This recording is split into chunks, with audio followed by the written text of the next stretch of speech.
falou, eu vou dar um pouquinho um andamento, né, em relação a doenças ocupacionais. O CESNT é um só, mas assim, na nossa cabeça ele é bem dividido em algumas coisas. Nada em relação a doença ocupacional as meninas vão saber. Porque para cuidar de doença ocupacional tem que ser alguém da área da saúde, né? Então tem eu, a gente tinha um técnico que não está mais aqui com a gente, está lá no HIF, e a gente tem a nossa médica do trabalho. Sempre questionam, eu queria um atendimento com o médico do trabalho. A médica do trabalho só faz atendimento ocupacional, alguma coisa relacionada ao trabalho. Se for uma gripe, alguma coisa que seja externa, ela não faz, certo? Em relação a doenças ocupacionais, são moléstias de evolução lenta e progressiva, originárias de causa gradativa e durável, vinculada às condições de trabalho. A legislação subdivide em doença profissional e doença do trabalho. Como é que a gente sabe? Quando vocês vão fazer o ASO, não tem aquela consulta ocupacional que vocês respondem? Então, aquilo dali serve para a gente fazer um acompanhamento de como você está e como é que você vai evoluindo ao longo do tempo, certo? Doença profissional são aquelas produzidas ou desencadeadas pelo exercício do trabalho, peculiar a determinada profissão. Exemplo, tendinite nos digitadores, que é uma coisa que é tendência, né, a acontecer por conta do próprio serviço que faz em si, diferente da doença do trabalho. Assim entendida, adquirida ou desencadeada em função das condições especiais no ambiente de trabalho e com ele se relaciona diretamente. Exemplo, surdez em digitadores que trabalham em ambiente ruidoso. Eu ser um digitador, pelo meu trabalho de digitação, vai ocasionar uma surdez? Não. Só que pode ter um ambiente muito barulhento, por conta da própria digitação, de serem muitas pessoas, né? Aquilo ali pode ocasionar a minha surdez. Então, a diferença é nisso. Um está ligado diretamente ao trabalho, o outro mais ao ambiente, né, que está ao redor. O ASO, eu trouxe aqui para vocês entenderem, né?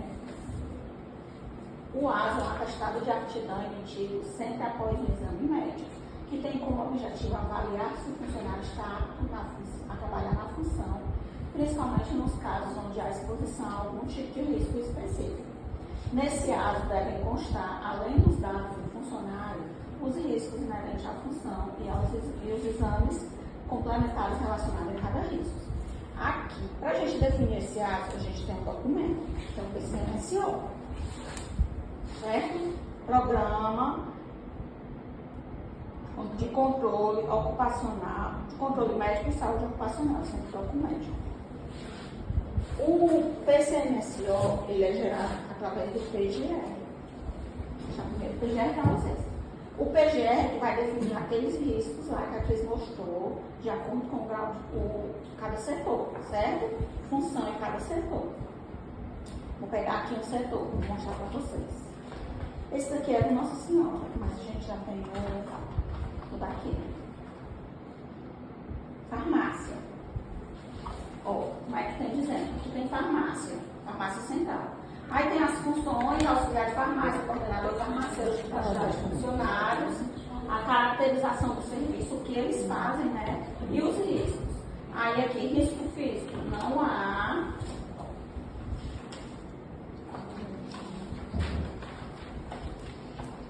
Risco químico também não há, porque eles não mexem com o produto químico em si.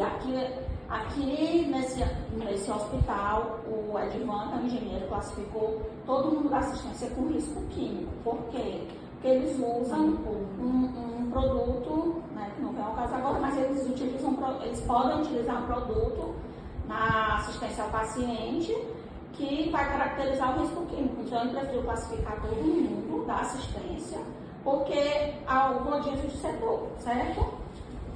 Em relação a risco biológico, todos nós, administrativo ou assistencial, temos risco biológico. Quando a gente recebe lá em salubridade, quer dizer que eles aderem que a gente tem risco biológico. Porque a gente está dentro do ambiente que tem risco biológico, mesmo quem não é direto da assistência. Risco ergonômico também todos nós temos. Então, vocês sempre, quando vocês visualizarem o ASO de vocês, vocês vão ver. O outro é o risco mecânico, que é o de acidente. A gente também, todos nós temos. Quando vocês visualizarem o ASO de vocês, vai estar lá marcado. Vai ter os dados, vai ter o tipo de ASO, admissional, periódico, retorno ao trabalho, demissional e mudança de função. Que atualmente não é mais, né? Mudança de função, é mudança de grau de risco. Eu posso mudar de função aqui dentro do administrativo e não vai mudar meu grau de risco. Então, eu não sou mais obrigada a fazer o ASO, certo? Dados pessoais, tipo nome, CPF, função e setor. Aqui no setor, aqui eu vou definir os riscos. Porque, por exemplo, lá no pessoal da radiologia tem um risco diferente do risco de vocês, né? Então, tem que estar marcado aqui os riscos que tem. Geralmente aqui para todo mundo, ergonômico, de acidente e biológico. E os outros aqui muda, certo? Aí data do ASO, aqui é o médico coordenador do programa, que assina o programa, e aqui é o médico de trabalho que faz. Certo?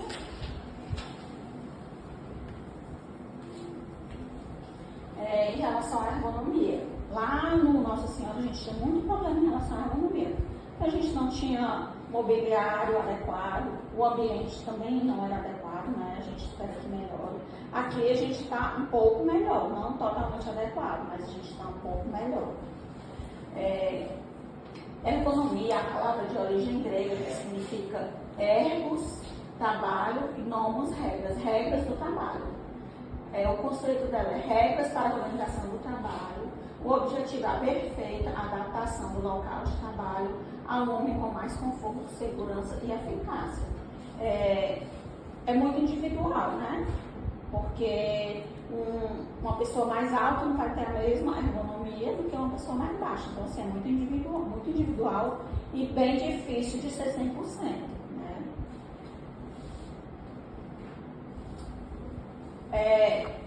Em relação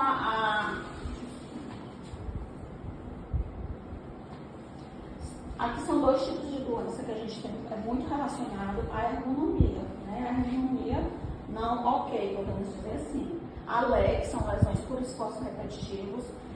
Gente que tem muito esse tipo de lesão, digitador tem. Pessoal que trabalha no laboratório que manipula muito, pipeta, aquelas coisas. Por isso que hoje em dia é muito maquinário, é mais máquina do que manual, por conta dessas lesões.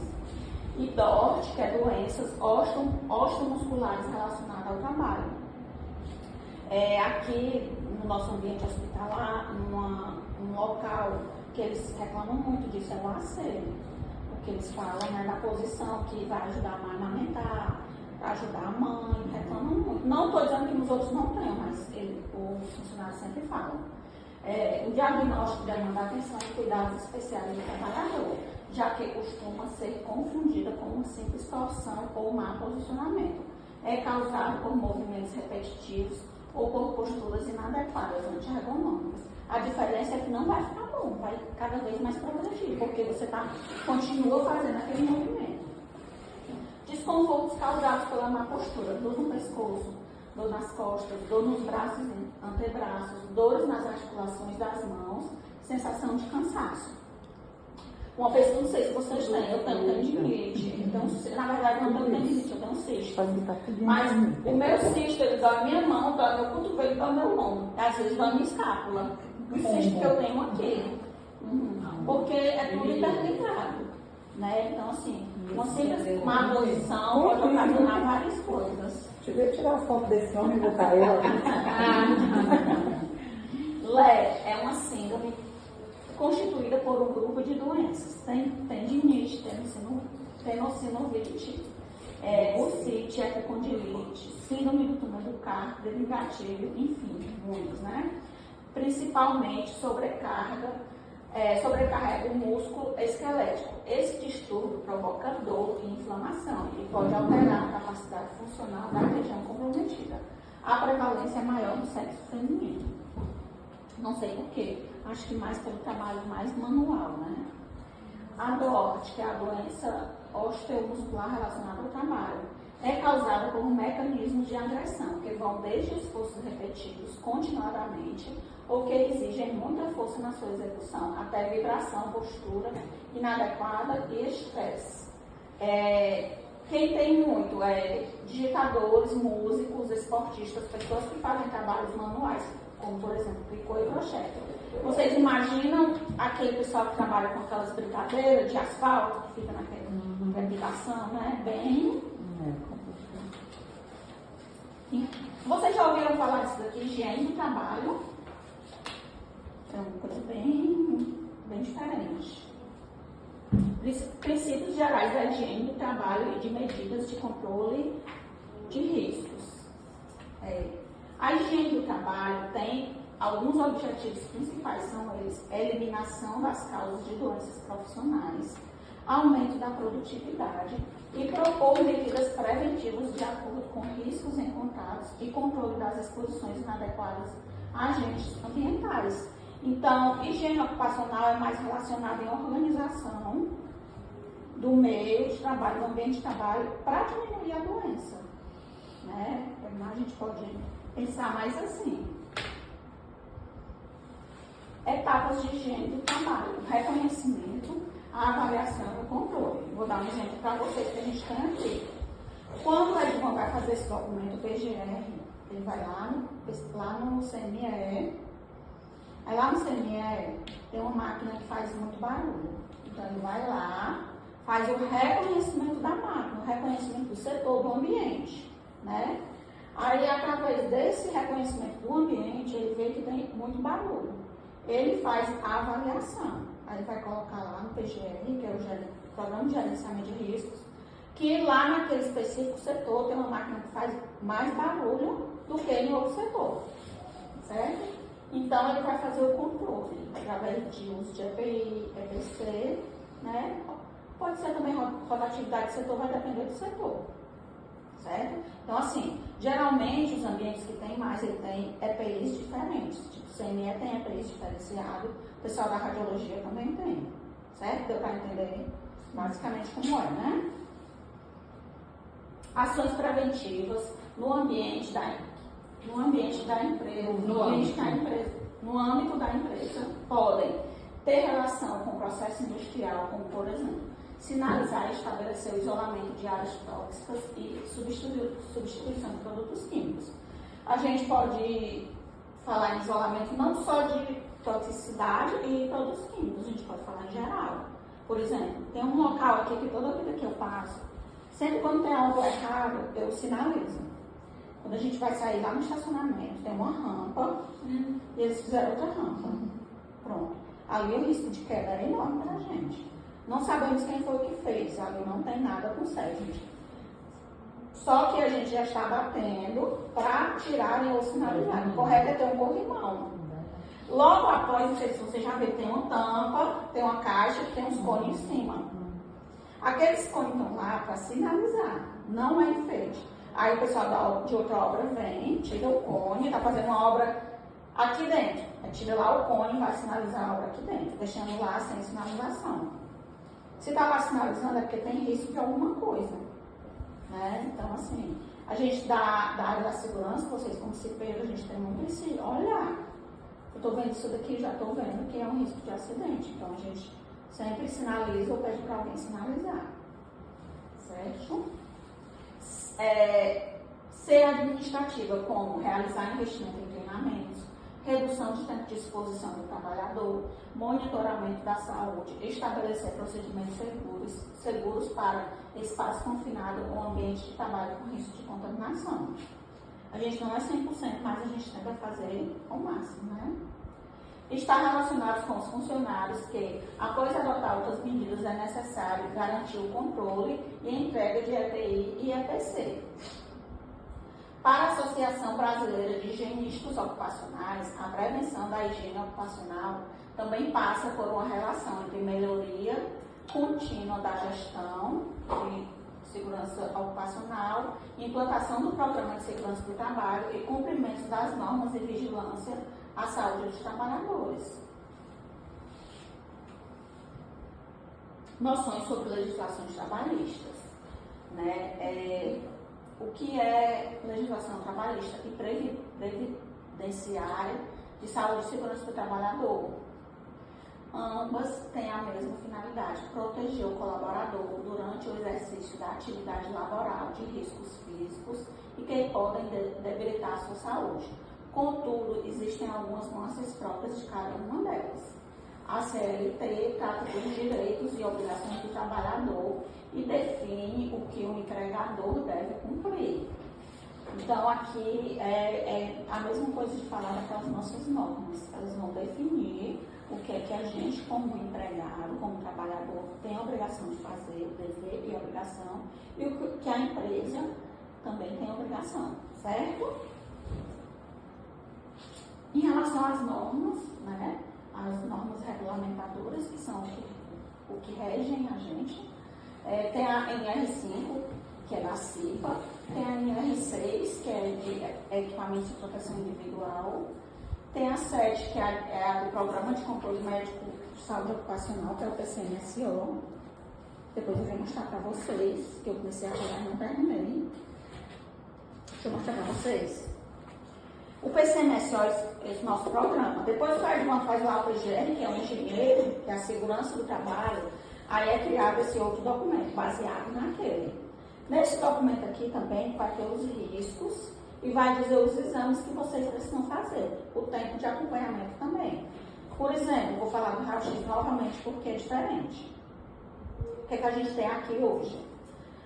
O pessoal da assistência a gente é de uma forma, o pessoal do administrativo é outra. Todo mundo entra com os mesmos exames, fora quem tem uma legislação diferente, por exemplo, o pessoal do raio-x. Então, quando vocês vão fazer o admissional lá, vocês fazem aquele exame de sangue. Aqui, hoje, a gente trabalha com os exames tudo ok. A gente não faz mais exames, só no demissional. A gente conseguiu tirar isso do PCMSO daqui, porque o nosso exame só relaciona a vacina, não relaciona a nenhuma doença. Então, assim, se eu estou vacinado e tenho uma imunidade, eu vou continuar, não vai mudar de um ano para o outro. Tá entendendo? Então, a nossa médica conseguiu tirar isso, facilitou para a gente, porque a gente consegue fazer o exame aqui. Porque a gente não tem um laboratório aqui para atender a gente, colaborador, certo? Já o pessoal do raio-x, pela legislação dele, eles têm que fazer exame a cada 6 meses. Então, eles não conseguem fazer aqui com a gente tem que coletar aquele exame, porque faz um acompanhamento devido à exposição de radiologia, certo? Então, aqui vai ter tudo isso, vai ter em relação aos exames que a gente faz, né? Todas as funções também, setores, vai ter também falando um pouquinho sobre a imunização, que é obrigatória, né? Geralmente a gente usa aqui, tá na NR32, aqui é que a gente é obrigatório. DT, que é antitetânica, hepatite B, tríplice viral, certo? E as vacinas que o Ministério da Saúde disponibiliza para a gente, trabalhador de saúde. Uma que a gente tem anual é a mesma, que a gente sempre faz, né? Alguma dúvida sobre isso daqui depois, se vocês quiserem olhar, certo? Benefícios previdenciários. Eu sempre gosto de falar isso daqui porque muita gente tem dúvida, né? O INSS, ele dá aposentadoria por invalidez, auxílio doença e auxílio acidente. Quando o funcionário sofre um acidente de trabalho aqui, que vai para o afastamento, a gente já envia com um afastamento por acidente de trabalho, porque gera uma instabilidade, né? O auxílio doença, aquele auxílio doença, por exemplo, eu fiz uma cirurgia, passei dos 15 dias, a partir do 16º dia, o INSS que vai me pagar. Então, é esse tipo de auxílio doença. Noções sobre inclusões de pessoas com deficiência e reabilitadas no processo de trabalho.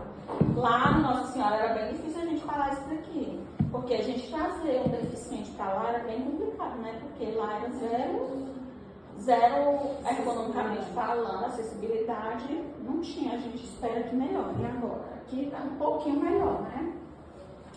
Desde 91 existe uma lei no Brasil para a inclusão de pessoas com deficiência no mercado de trabalho.